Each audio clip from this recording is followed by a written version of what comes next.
In today's video, I'm going to teach you how to add a custom font to a Klaviyo. We'll walk through where to find your templates, how to open one in the editor, and where to place the code that loads your font so your emails look on brand. Start by heading to your Klaviyo dashboard. Once you're in, go to the Content section. This is your creative hub where images, styles, and templates live. Inside Content, open Templates. This is where you'll manage the designs you use across emails and, if applicable, WhatsApp. On the Templates page, you'll see different areas to browse. Email Library shows pre-built themes and layouts provided by Klaviyo. Great starting points if you want a quick design to customize.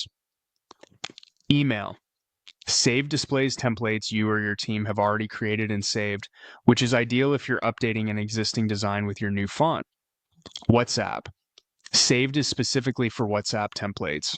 Choose the area that matches the type of message you're working on, then click into the template you want to modify. When you found the template you need, open it and select Use Template. This loads the design into the editor so you can make changes.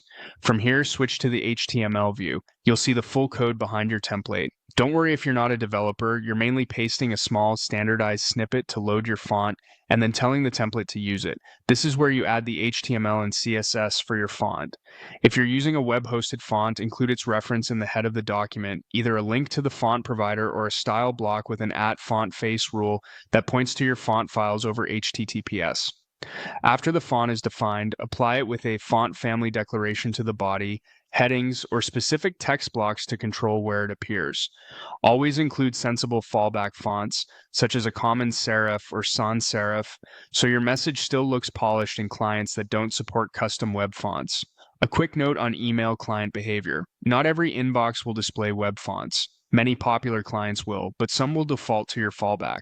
That's expected, and it's why specifying fallbacks is essential. Also, keep font files optimized and hosted reliably so they load quickly. Once your font code is in place and assigned to the elements you want, your template is ready to reflect your brand's typography the next time you use it.